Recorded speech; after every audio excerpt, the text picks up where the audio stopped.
On the 9th of July, 2012, a police officer in South London noticed a car weaving erratically through traffic. The driver seemed lost, confused, disconnected from reality. When they pulled him over, they found something strange in his possession: a crack pipe and letters. Dozens of letters, all addressed to the same person. A woman named Eva. When the officers asked who she was, the man's entire demeanor changed. His eyes welled with tears, his hands began to shake, and in that moment, they knew something was terribly wrong. What they discovered next would shock Britain to its core. In one of London's most exclusive neighborhoods, behind the pristine white stucco facade of a £70 million mansion, lay a secret so dark that it defied comprehension. A secret that had been kept for 2 months. A secret that would expose the devastating truth about how even the greatest fortunes cannot protect us from our deepest demons. This is the story of Eva Rausing, a woman who had everything and nothing at all. A philanthropist who dedicated millions to helping others overcome addiction while silently losing her own battle. An heiress whose body would lie hidden beneath garbage bags and old clothes for 8 weeks, while her husband, unable to face the reality of her death, carried on as if she were still alive. But to understand how Eva Rausing ended up in that room, we must go back to the very beginning, to a hospital on a hill in Hong Kong, where a baby girl entered the world with the kind of dramatic entrance that would define her entire life. Eva Louise Kemeny was born on the 7th of March, 1964, at the Matilda War Memorial Hospital, perched high on Victoria Peak overlooking Hong Kong's glittering harbor. Her father, Tom Kemeny, was a rising executive at Pepsi-Cola, a man whose career would take his young family across the globe. Her mother, Nancy, was by his side through every adventure. The circumstances of Eva's birth seemed almost prophetic. The doctor never arrived. Tom Kemeny found himself in the delivery room, nervously assisting a 16-year-old nurse as his wife went into labor. When the baby emerged, he wrapped her in a towel, still attached to her mother by the umbilical cord, and held her up proudly. Nancy looked at the bundle and said, "Oh, a boy." Tom laughed and replied, "Not exactly. What you're seeing is the umbilical cord." And so Eva entered the world dramatically, unexpectedly, in a rush of chaos and confusion. From Hong Kong, the Kemeny family moved to Sydney, Australia, then to Milan, Italy, where Eva's sister Bay was born, then to Rome, where young Eva attended the original Montessori nursery. Finally, in 1970, when Eva was 6 years old, they settled in London. It would become her home for the rest of her life. In London, Eva received the kind of education reserved for the children of privilege. She attended Garden House School in Chelsea, then Queensgate School in Kensington, followed by the American School in London. She was bright, curious, and by all accounts, painfully shy. That shyness would become the seed of everything that followed. We think she started experimenting with drugs in her late teens to overcome her shyness. Her father would later write, "Those simple words carry the weight of 1,000 tragedies." A young girl blessed with wealth and opportunity, who found herself unable to navigate the social world around her. A girl who discovered that certain substances could quiet the voice of anxiety in her head, could make her feel confident and capable and connected. Eva enrolled at Occidental College in Los Angeles, a prestigious liberal arts school where she was supposed to flourish. Instead, she floundered. The drug use that had started as a way to cope became something far more consuming. Her attendance suffered. Her grades plummeted. Eventually, she dropped out entirely, her education sacrificed on the altar of addiction. What followed were years of rehabilitation centers, treatment programs, and desperate attempts to break free. Eva traveled from clinic to clinic across the United States and the United Kingdom, searching for the answer that would set her free. Her parents watched helplessly as their brilliant daughter struggled against invisible chains. But somewhere in the darkness of those years, something unexpected happened. Eva found love in the most unlikely of places. In the late 1980s, at a drug rehabilitation clinic in the United States, Eva Kemeny met Hans Christian Rausing. He was the son of one of the world's wealthiest families, heir to a fortune built on an invention that changed how the world consumed food. And like Eva, he was fighting his own battle with addiction. To understand the magnitude of the Rausing fortune, we must travel back to Sweden in the years following World War II. In the city of Lund, a man named Ruben Rausing was obsessing over a seemingly mundane problem. How do you package milk? In those days, milk came in heavy glass bottles that broke easily and were expensive to transport. Ruben Rausing, who had studied at Columbia University in New York, believed there had to be a better way. For years, he experimented with different materials and shapes, until finally, in 1951, he created something revolutionary.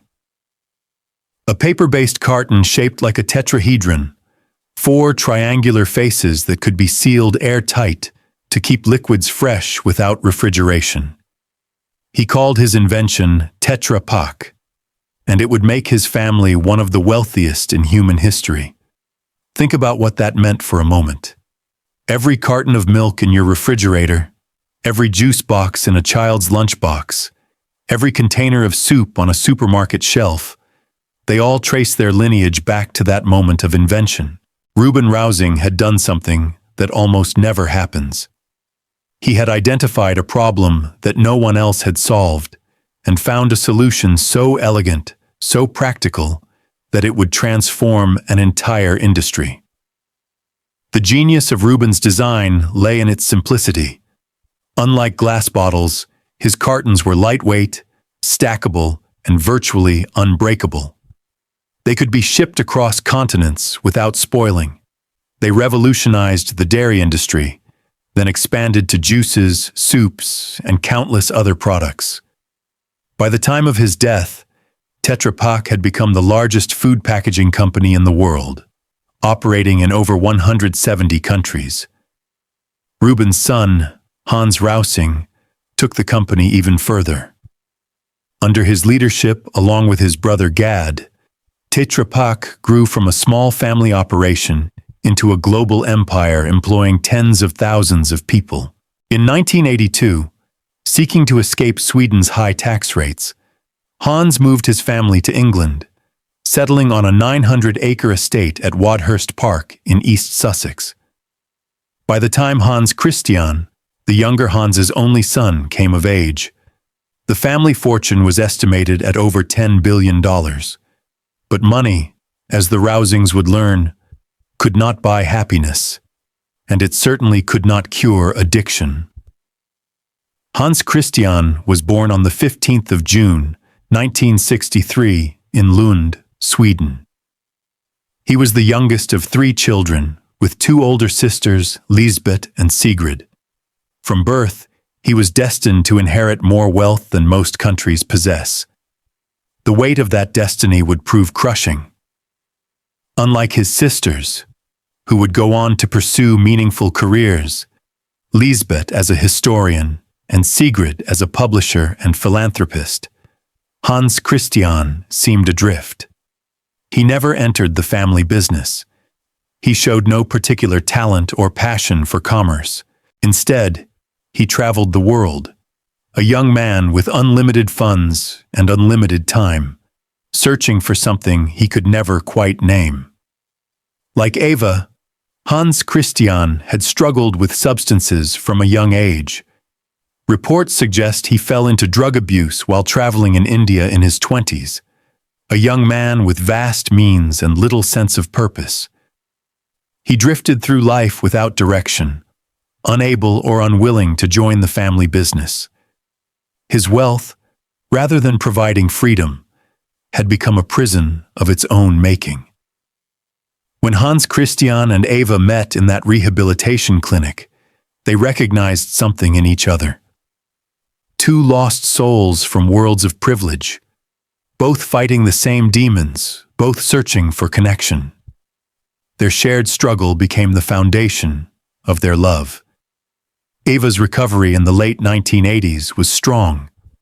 Following the principles of the 12-step program, she began traveling around London and the United Kingdom, sharing her story with other addicts. She spoke of hope and healing, of the possibility of redemption.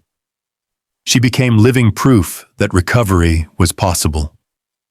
Before her marriage, Eva worked for 2 years in the London office of John Aspinall, the famous casino owner and conservationist.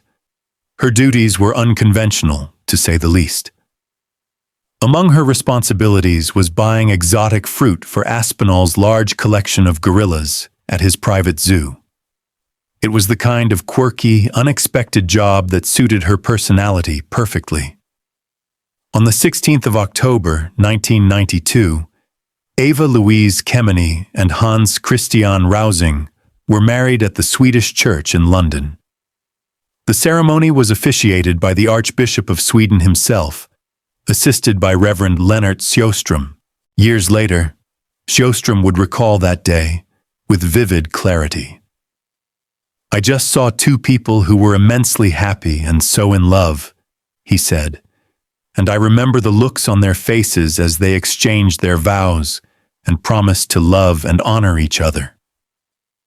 For nearly a decade, the promise of that wedding day held true.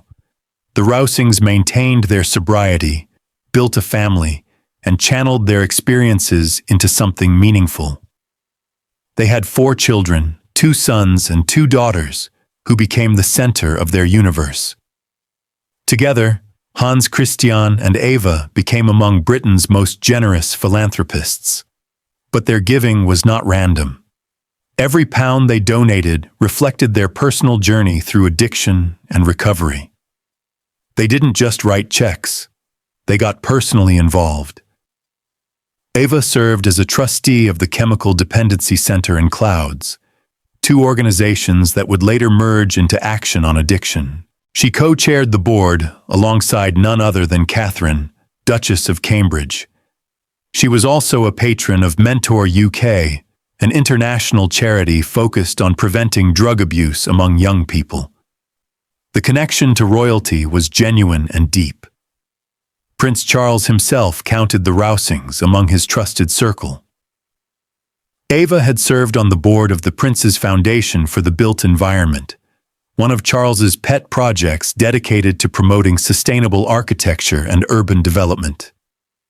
The heir to the throne valued her insights and appreciated her generosity. In the world of British high society, the Rausings had achieved something remarkable. They had transformed themselves from outsiders, a Swedish billionaire family, and an American heiress, into pillars of the establishment.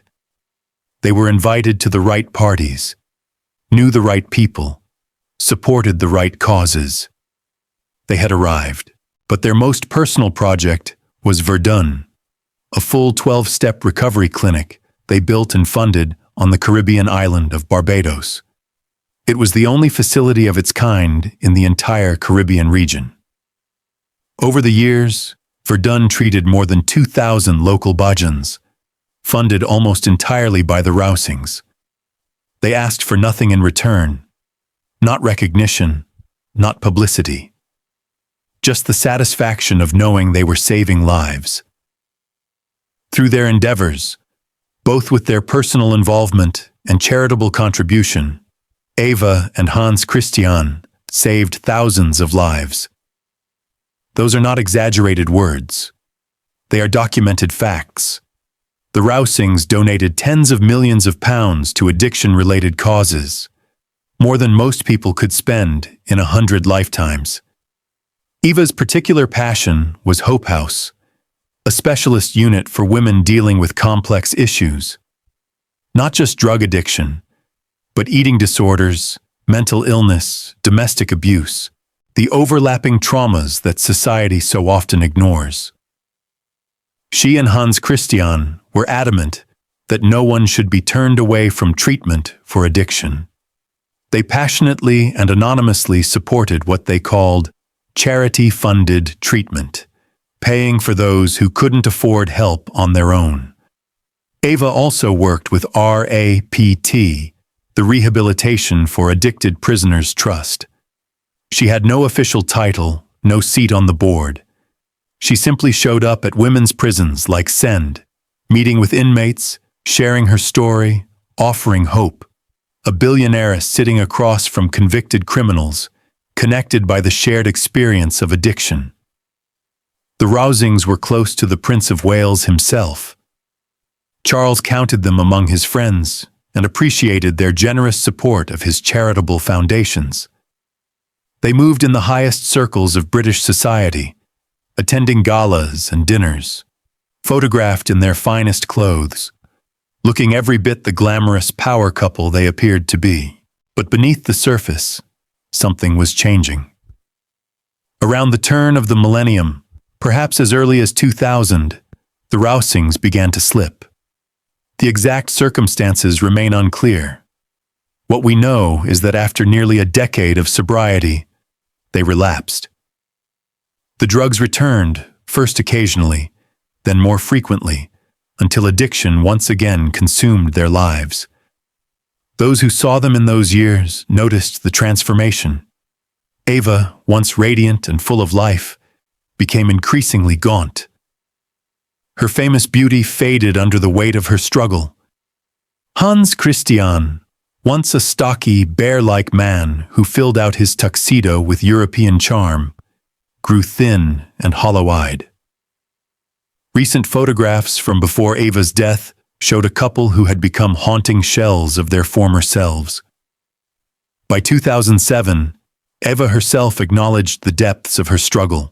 On a MySpace page that would later be scrutinized by journalists worldwide, she wrote with heartbreaking honesty, "I fell back into the same hole as before, and have been there for nearly 7 years. I once read that I would have 7 bad years. I don't normally believe in hocus-pocus horoscopes, but so far it has been right. I'm hoping for 7 good years starting 2007. 7 good years never came." On a spring day in April 2008, Eva Rausing approached the heavily guarded United States Embassy in London's Grosvenor Square. She was there to deal with a routine passport matter, the kind of mundane errand that wealthy people usually delegate to assistants. But Eva went herself. To enter the embassy, she had to pass through British security, then face an airport-style metal detector that scanned visitors for weapons and contraband. What happened next would shatter the Rausings' carefully constructed facade of respectability. The wealthy American didn't leave her stash at home. She tried to pass the security scan with small amounts of crack cocaine, heroin, and a banned stimulant hidden in her handbag. The guards found everything. The arrest at the embassy triggered a cascade of consequences. Police obtained a warrant to search the Rausings' townhouse in Chelsea, one of London's most exclusive addresses. What they found confirmed the worst fears of those who knew the couple. More than 1,500 pounds worth of cocaine, crack, heroin, and cannabis were discovered throughout the property. Hans Christian was arrested alongside his wife. For the first time, the Rausings' appetite for drugs became public knowledge. The newspapers had a field day. Here was one of Britain's richest couples, philanthropists who had given millions to anti-addiction charities, caught red-handed with the very substances they claimed to fight against. The hypocrisy was too delicious for the tabloids to resist. The legal consequences were surprisingly mild. The Rausings were charged with possession, but prosecutors eventually agreed to drop the charges in exchange for formal police cautions. Letters of support poured in from charities and influential friends, vouching for the couple's character and good works. The system, critics would later argue, had bent to accommodate the wealthy. Eva faced the cameras outside her home with remarkable composure. "I am very sorry for the upset I have caused," she told reporters. "I have made a grave error, and consider myself to have taken a wrong turn in the course of my life." She expressed hope that she would, in due course, get back on track. But getting back on track proved impossible. In the years following the embassy scandal, the Rausings withdrew from public life. The grand parties stopped. The charity galas became memories. The couple became increasingly reclusive, isolating themselves from the world that had once celebrated them. By 2007, the situation had deteriorated so severely that Hans Christian's sister, Sigrid Rausing, was granted custody of the couple's 4 children. The kids, ranging in age from roughly 11 to 17 at the time of Eva's death, went to live with their aunt and her husband. Their parents, consumed by addiction, had become incapable of caring for them. Sigrid Rausing, a historian and the publisher of the prestigious literary magazine Granta, would later write about this period in a harrowing memoir called Mayhem. She described her brother as a hibernating bear, deep in his addiction. She wrote of trying to make Eva understand how their tremendous wealth was enabling their destruction. Someone else could raise their children. Someone else could run their household. Someone else could handle every responsibility that might otherwise force them to confront reality. The irony was devastating.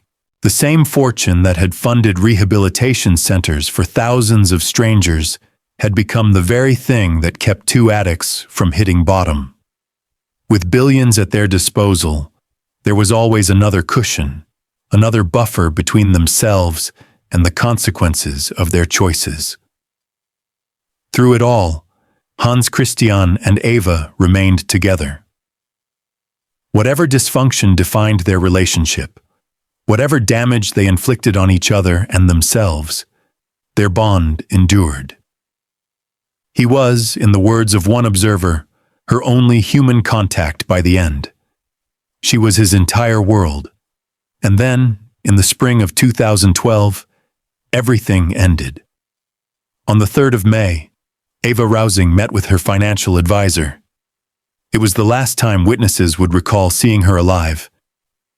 She had recently returned from yet another rehabilitation clinic in California, arriving back in Britain on the 29th of April. The treatment hadn't worked. Nothing worked anymore. 4 days later, sometime on or around the 7th of May, Eva's heart stopped beating.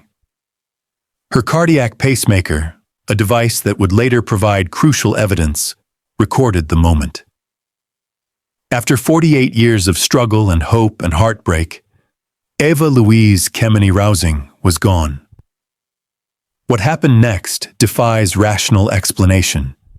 It can only be understood as the response of a mind so broken by grief, so distorted by addiction, so disconnected from reality, that normal rules no longer applied. Hans Christian Rausing did not call the authorities. He did not call an ambulance. He did not notify his family or Eva's parents or any of the countless people who loved her. Instead, he stayed. He found her body in an upstairs bedroom of their Belgravia mansion, a room that would later be described as part of a secure annex within the sprawling property, and he simply could not accept what he saw. In the days and weeks that followed, Hans Christian began what can only be described as a macabre preservation ritual. He wrapped his wife's body in black garbage bags, sealing them with tape. He covered the bundle with clothing, piling fabric several feet deep until nothing was visible beneath. He sprinkled deodorizing powder to mask the smell of decomposition that was already beginning to permeate the room. He sealed the bedroom door with gaffer tape, creating a makeshift tomb within his own home. And then he carried on. For nearly 2 months, Hans Christian Rausing lived with his wife's body decomposing in an upstairs room. He continued to move through the mansion. He continued to exist. Servants came and went, maintaining the vast property, cooking meals that perhaps went uneaten, cleaning rooms that perhaps went unused. Whether any of them suspected the truth remains unknown. The psychiatrist who would later examine Hans Christian, Dr. Mick McPhillips, reported something devastating. The Tetra Pak heir told him, "I know it sounds selfish, but I just didn't want her to leave." Those words capture the terrible logic of grief compounded by addiction. In his drug-addled, emotionally shattered state, Hans Christian had convinced himself that keeping Eva's body meant keeping her present. As long as she was there, in some form, she wasn't truly gone. He could pretend for one more day, and then one more, and then one more. 8 weeks passed this way. The mansion on Cadogan Place, worth more than £70 million, with its white stucco facade and prime Belgravia address, had become a house of death. Flies began to swarm in the sealed room. The smell grew stronger despite the powder and the tape and the layers of clothing. Summer was approaching, and with it, warmth that would accelerate the inevitable. Meanwhile, Hans Christian was deteriorating. His drug use escalated. His grip on reality loosened. He began driving erratically through the streets of London, a billionaire adrift in a city of 9 million people, carrying letters addressed to a woman who would never read them. And then, on that July morning, he swerved one too many times. The officers who pulled Hans Christian over could not have imagined what they had stumbled into.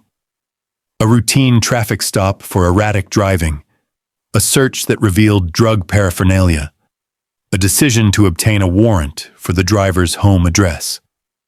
When police entered the mansion on Cadogan Place, they were immediately struck by a powerful smell. It was the smell of decomposition, unmistakable to anyone who had encountered it before. Following it led them to an upstairs room, a fly-filled chamber sealed with tape. Inside, beneath several feet of clothing and garbage bags, they found what remained of Eva Rausing. The scene that greeted those officers was beyond anything they had encountered in their careers. This was not a crime scene in the traditional sense. It was something more disturbing, a shrine to denial, a monument to grief so profound that it had crossed into madness. The room had been transformed into a sealed chamber. Gaffer tape ran along the doorframe, creating an airtight seal that Hans Christian must have hoped would contain the smell of death. Inside, the windows were dark, the air thick with the buzz of flies, and beneath the mountain of fabric and plastic, wrapped in garbage bags that had been carefully taped together, lay the body of Eva Rausing. She had been dead for approximately 2 months. Her pacemaker, still functioning even after her heart had stopped, recorded the exact moment of her passing. The 7th of May, 2012.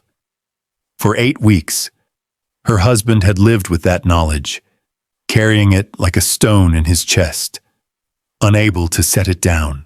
Hans Christian was arrested immediately, first for drug charges, then in connection with his wife's death.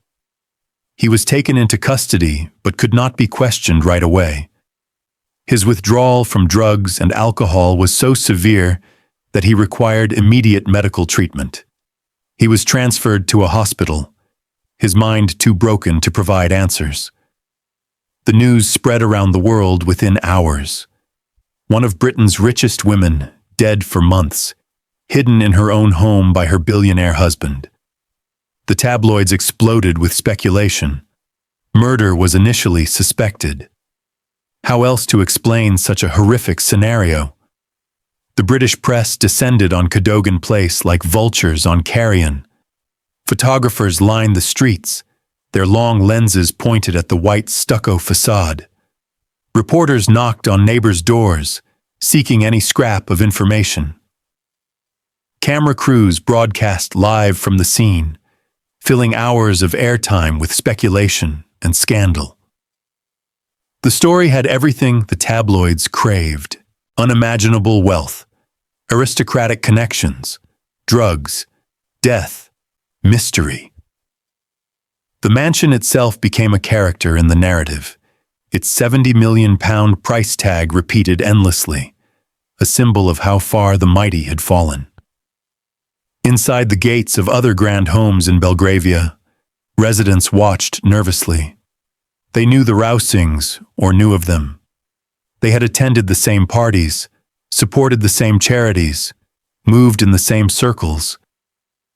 If it could happen to Eva Rausing, hidden in plain sight in the heart of London's most exclusive neighborhood, could it happen to anyone? But the truth, when it emerged, was somehow worse than murder. It was the story of two people who had everything and lost it all to a disease that doesn't discriminate between rich and poor, powerful and powerless. The initial autopsy, conducted at Westminster Mortuary, proved inconclusive. Eva's body was in such an advanced state of decomposition that determining a precise cause of death was impossible through conventional means. Toxicology tests would take weeks to complete.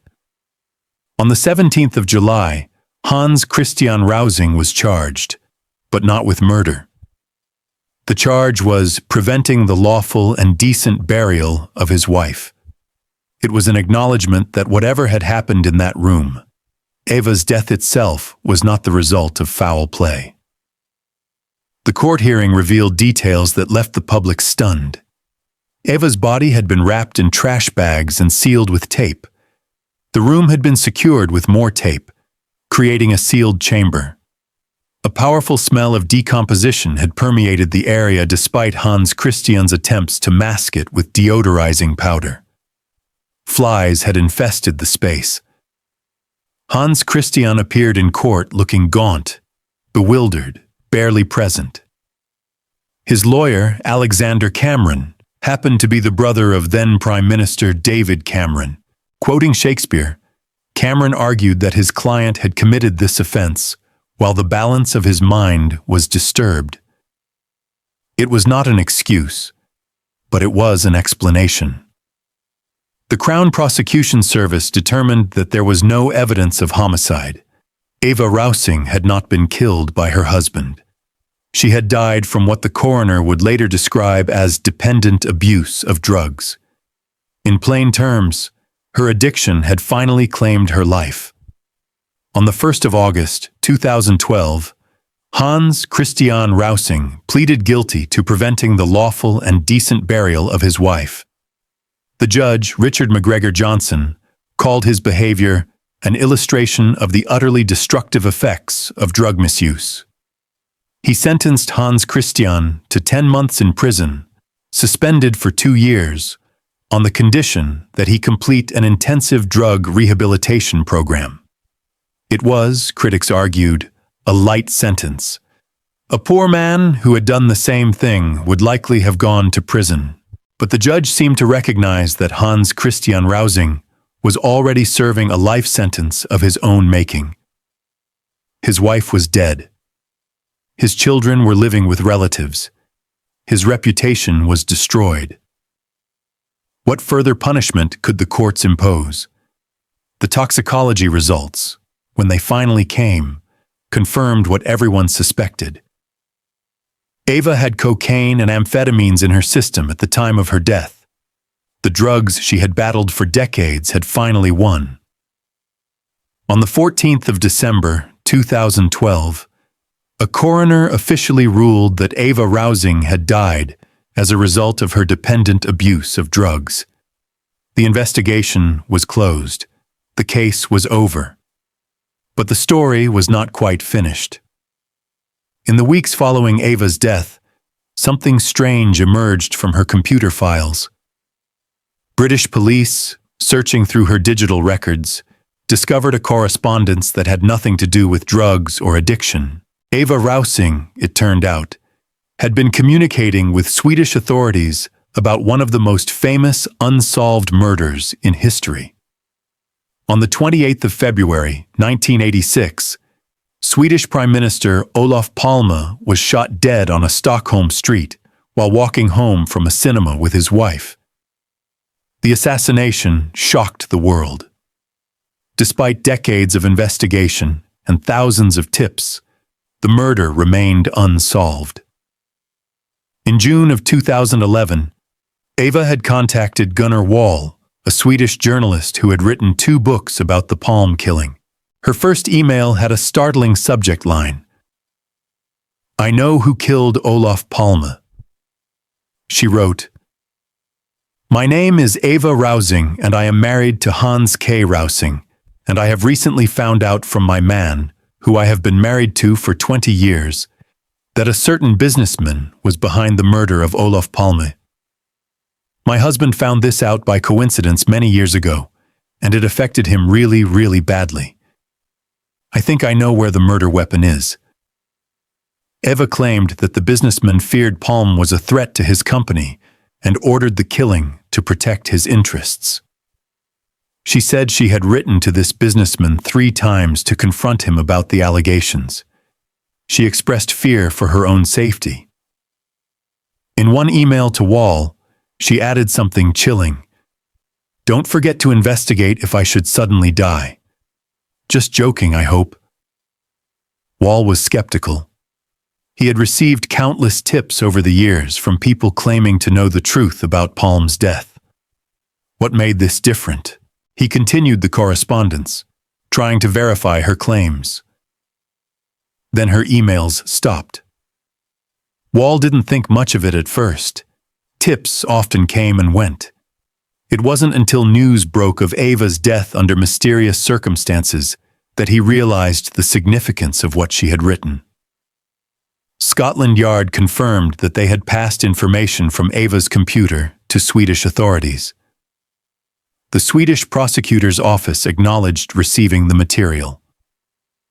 Hans Christian Rausing was questioned as a potential witness. But in the end, the Palme connection led nowhere. Hans Christian dismissed his wife's claims as a baseless conspiracy theory, the product of a disturbed mind in the grip of addiction. Swedish prosecutors found no credible evidence to support her allegations. In 2020, they announced their conclusion that a completely different suspect, a graphic designer named Stig Engström, was the most likely assassin. Whether Eva truly believed she knew who killed Olof Palme, or whether her emails were the desperate fantasies of an addled mind, we will never know. What we do know is that in her final months, as her body deteriorated and her thoughts grew darker, she was reaching out into the world, trying to matter, trying to make a difference, even as she was losing her grip on reality. Eva Rausing was buried privately.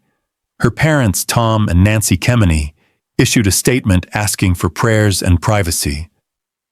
They announced their intention to establish a foundation in Eva's memory, dedicated to drawing attention to the tragedy of drug addiction and generating support for the cause she had championed for so long.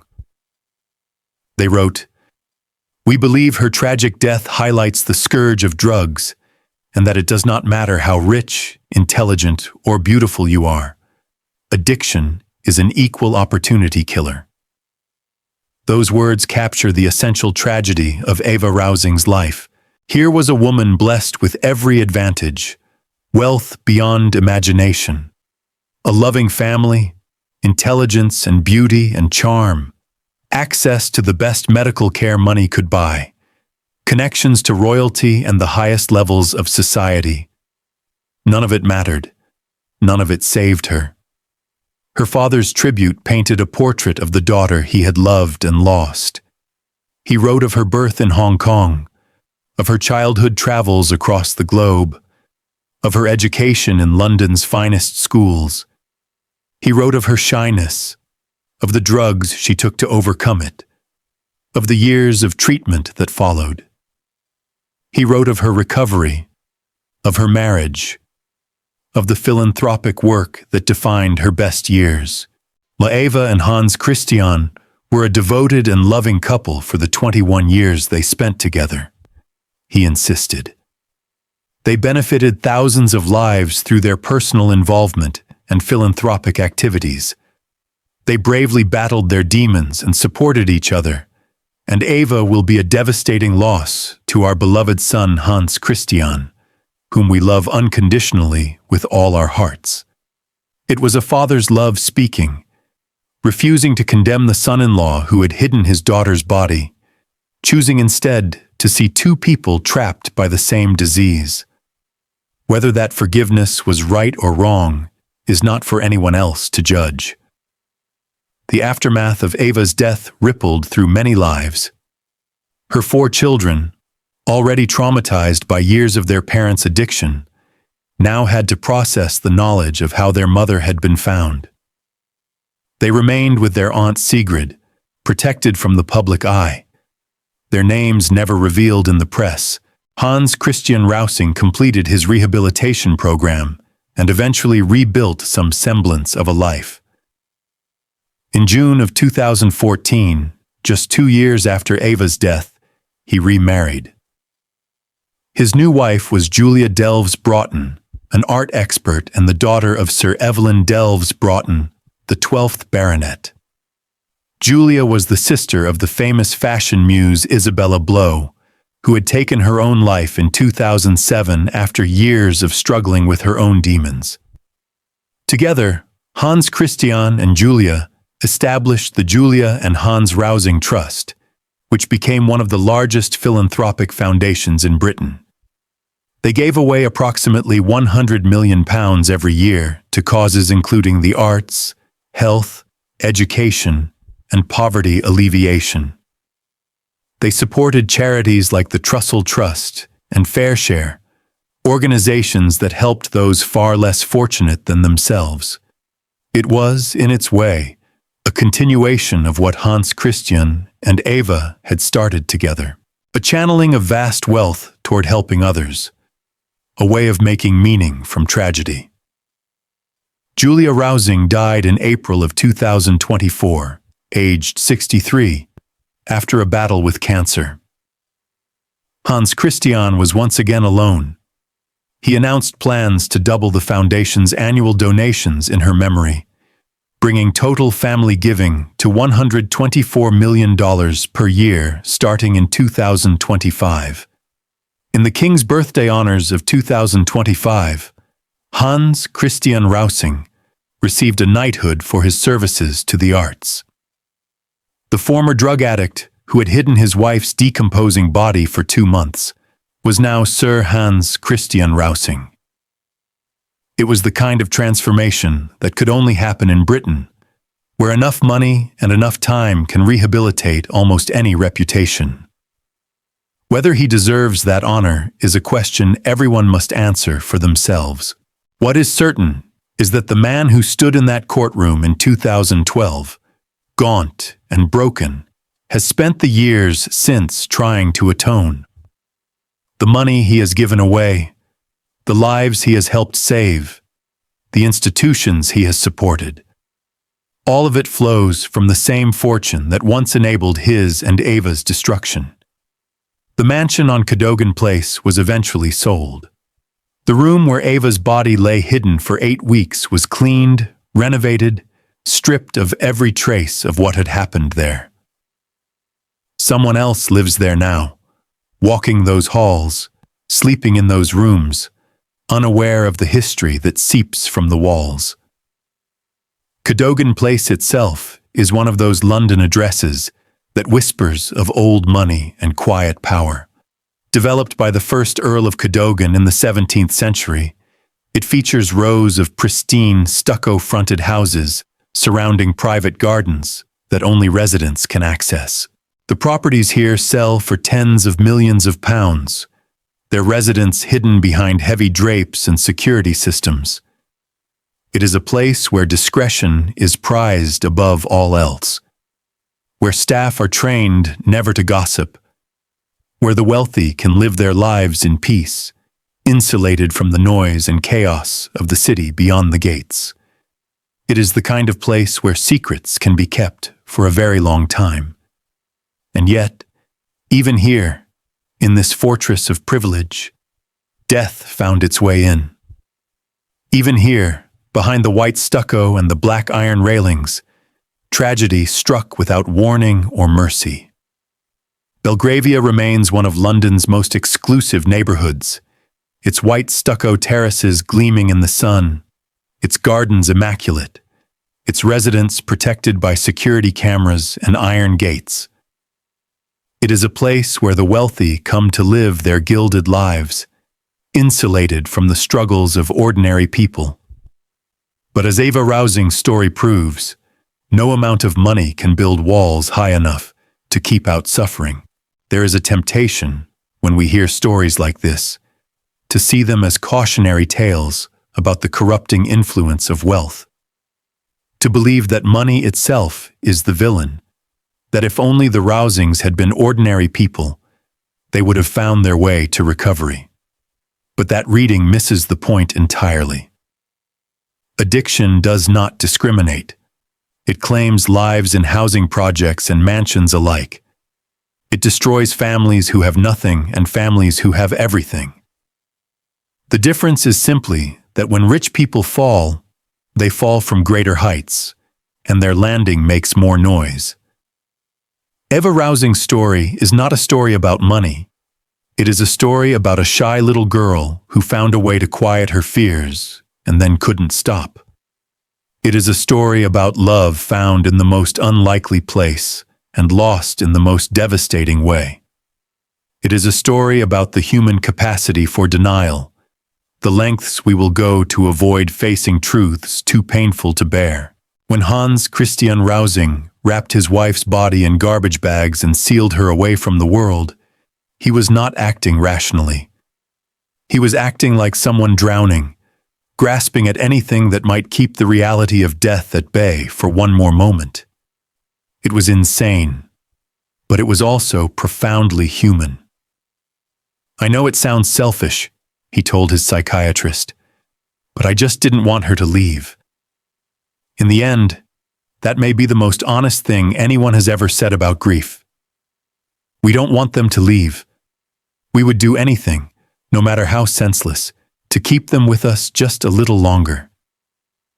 Hans Christian Rausing simply had the means and the madness to act on that impulse in its most extreme form.